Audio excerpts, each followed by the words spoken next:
decisions.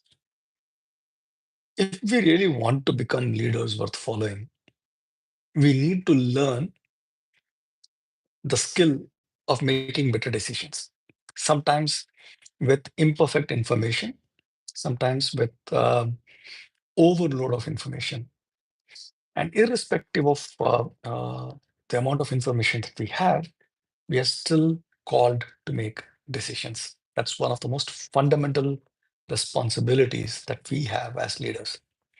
So today, I want to talk about how to make better decisions based off of the insights from the book Decisive, written by Dan and Chip Heath. So we will read something, and then I will kind of share my perspective on whatever I have read. If you followed me along in the past, you know how this goes. So I read a passage, share my insights, and read some more, share my insights, and the way it goes. And if you are joining me for the first time, um, I'm on a quest or a journey to become a leader worth following. And if you want to become a leader worth following, if you want to become better leaders and follow along the journey, and let's make this world a better place. Because I think we are in a leadership crisis. And if we really want to make this world a better place and we want to leave a better world for our future generations, it's important that we step up and we get better leaders who take care of not only all of us in the political realm, but also in the professional and personal realm. So, with that, let's get into decision making. So, here's what Dan and Chip Heath write about decision making. If you think about a normal decision process, it usually proceeds in 4 steps. You encounter a choice, you analyze your opinions, you make a choice, then you live with the choice. And in each one of these steps, there are issues and there are challenges that kind of, afflicts each one of these steps. Um, Here is how they explain it. You encounter a choice, but narrow framing makes you miss options.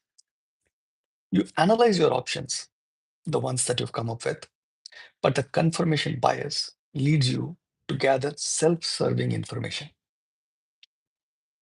You make a choice, but short-term emotions will often tempt you to make the wrong choice. Then you have to live with it. But you'll often be overconfident about how the future will unfold. So those are the 4 steps in any decision-making process, and those are the 4 issues when it comes to making better decisions. I remember one of my mentors, Porish Munshi, he once told me that any choice which is framed as a binary, either this or that, is a bit of a problem. Same thing was shared with me by the founder of the Thought Leader Business School, which is Matt Church. He always says, don't make choices or don't make decisions based on binary choices. There is always a third, fourth, fifth choice available. All you need to do is go look for it. And it is important. And the way you frame any question, the answer depends on that. Our brain is a fantastic answering machine. You put any question to it, and it will find an answer for that question. It will not rest until until that question is answered. Now, which means that if you really want to be smart about making decisions, we need to be able to frame our choices better. So that's super important. And once we do that, we are able to frame the choices better. Once we are able to create and generate more options, then we need to be aware of our confirmation bias. We go looking for things that we want to find. The decision is already made. As people say, you make decisions emotionally and you find logic and rational thinking to justify the decision that you've made emotionally. Sometimes that's probably the right way to go. Sometimes it's probably not, because a lot of time gut instinct is super valuable. But at the same time, if that's something not, your gut is not attuned to the decision that you're trying to make, following gut instinct could be devastating. And also knowing that we usually have a bias to go looking for data that conforms to our thinking, which is confirmation bias, by the way, is a short recipe for either average or below average decisions. Now, Hindu scriptures talk about the fact that there is something pleasurable and then there is something good. Usually, pleasurable is in the short term, what is good is in the long term. And wise people ignore the pleasurable and choose the good, which is long term thinking. We will be tempted across all our choices, to make decisions based on what's important and how this decision will serve us today, in the short term, maybe this month, this week, this quarter. But leaders worth following understand that short term pain, which could potentially lead to long term gain, is fundamentally flawed decision making. Here is another thing that we need to probably think about, which is while you need to balance the short term gain, you also need to optimize for the long term gain. What does that mean when it comes to decision making? Practically speaking, pragmatically speaking, it means that while if it is a matter of survival, take the decision which is helping you to survive today, this week, this quarter. If it is not a matter of survival, then always choose the long term benefit, the decision that helps us in the long term. Simple as exercise, right? So you don't go to the gym today and expect to be fit. You have to do consistently. You need to eat well, you need to sleep well, you need to drink well, you need to exercise, move in order for you to be better in the future. And not just in the future, it is also good for today. The dichotomy that we think, which is long term based decision making, is usually bad in the short term, is also a dichotomy. It may not be, it need not be. You can make a decision which could um, be probably not as short term focus, but still takes care of the today and now, but at the same time optimizes for your future. So that's something that leaders worth following always consistently do. Now, once you've made these decisions, uh, you don't just live with it. You need to constantly look for the impact that the decision has had. What do I mean by that? We all live and work in a complex adaptive system, in an open, complex adaptive system. All our organizations are open, complex adaptive systems, which means that a decision that you take here today in a particular part of the business has a ripple effect elsewhere in your business. Sometimes you can predict it, which is intended consequences. So you actually plan for that consequences to happen. And sometimes, in fact, most of the times, it also has unintended consequences. Now you need to, if you're not intentional about going and finding these um, unintended consequences, most of the times you will miss them. And sometimes these unintended consequences are the ones that can lead to breakthrough results. So, so many discoveries, so many inventions have happened because someone paid attention to an unintended consequence. So, penicillin was discovered this way, right? Antibiotics, the entire field of antibiotics got discovered like that. Microwave was discovered like that. And the examples go on and on and on. They didn't set out to create penicillin, it was accidental discovery. And if you actually go back and look at science, so many of the most impactful scientific discoveries have happened because someone noticed an unintended consequence of something that they did for completely different reasons. Viagra, another reason. It was not created for what it is used for today. So leaders worth following understand this dynamic. They go look for these unintended consequences every time they make a decision of consequence. Also, instead of making one big decision, they also look at if are there ways where you can actually create smaller decision points which you can test and continue to um, how do you call it continue to make better decisions as time passes. Can you run tiny experiments? Do you have a theory in mind which you can go out and test with experiments before you make a decision? Here, I remember something that Jeff Bezos apparently talks about, which is, if it is a one-way door in terms of decision making, which is, once you make the decision, there is no going back. You need to be a lot more conscious and a lot more deliberate about looking at all the different options, looking at all the different consequences, looking at all the different um, side effects that that decision can have. So take your time, deliberate, be intentional.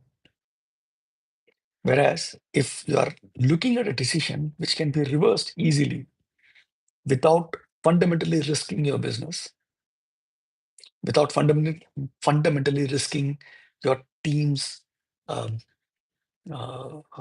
respect or team's standing in the organization, make the decision faster. Try. If it fails, you can always reverse the decision and go back and try something else.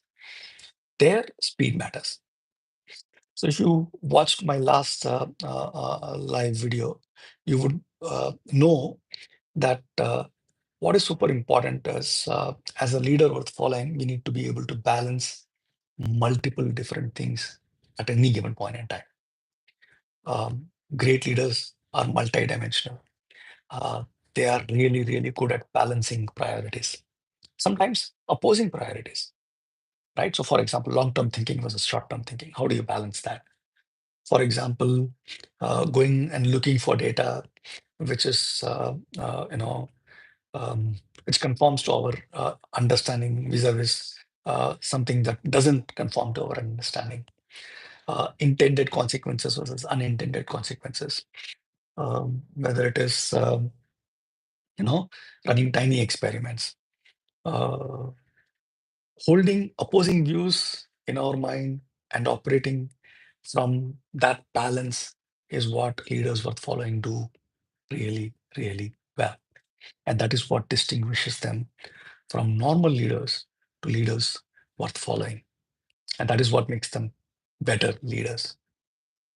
Now, I would like to also read what Dan and Chip Heath suggest as the solutions to each one of those challenges that you encounter when it comes to decision making.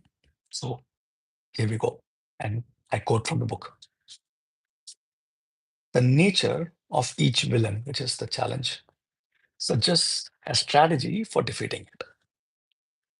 Um, Number one, you encounter a choice. The first step in the decision making process, which is you encounter a choice. But narrow framing makes you miss options. So what do? You widen your options.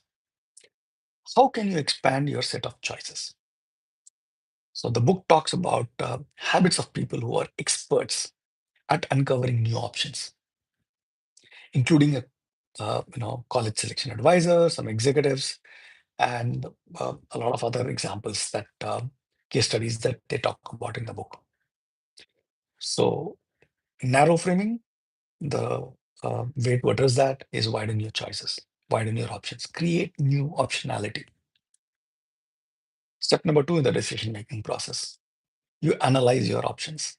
The challenge, but the confirmation bias leads you to gather self-serving info. So how do you address that? So reality test your assumptions. How can you get outside your head and collect information that you can trust? And what kind of advice, what kind of information should you be suspicious about? Given the current world that we live in, a lot of times we need to know exactly where the information or the data is coming from, right? So reality test your assumptions. There is an assumption being made here, by the way, going meta, which is that you already know what your assumptions are. A lot of times, it is very difficult for us to know what assumptions we are making. So unless we are intentionally looking for those assumptions, very likely that you may not find those assumptions. So the third step in the process, you make a choice, but short-term emotions will often tempt you to make the wrong one. So the solution, attain distance before deciding.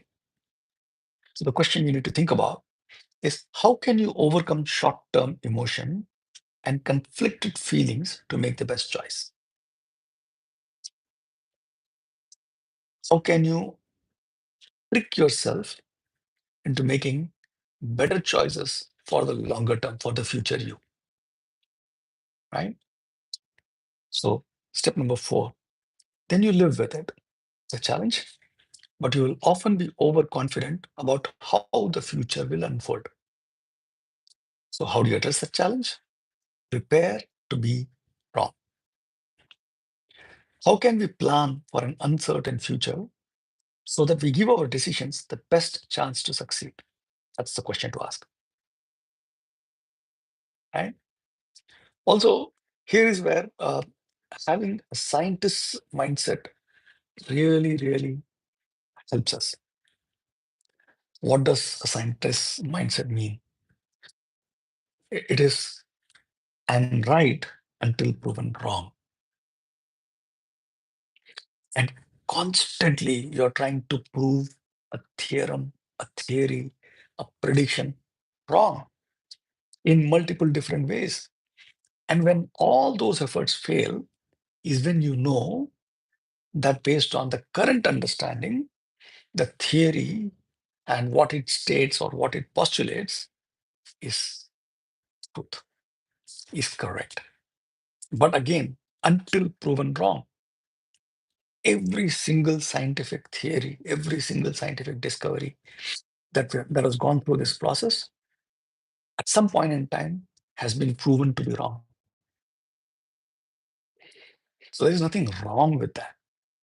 In fact, the more we go out and seek reasons why we could be wrong, and if we can't find those reasons, that gives us the confidence that probably we've made the right decision.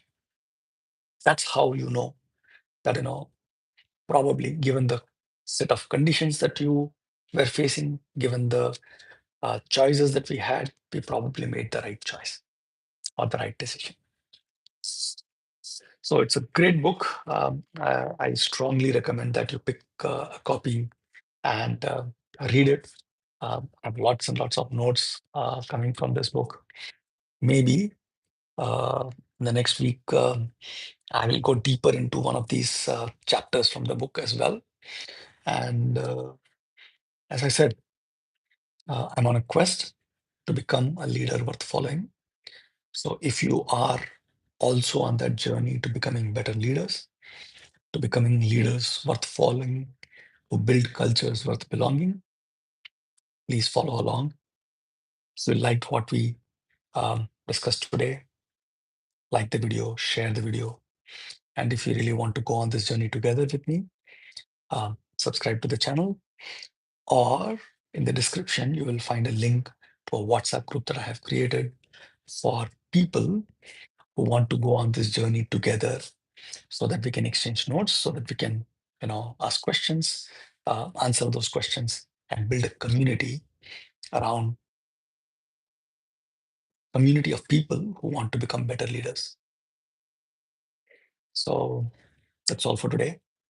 I hope you found this useful, helpful.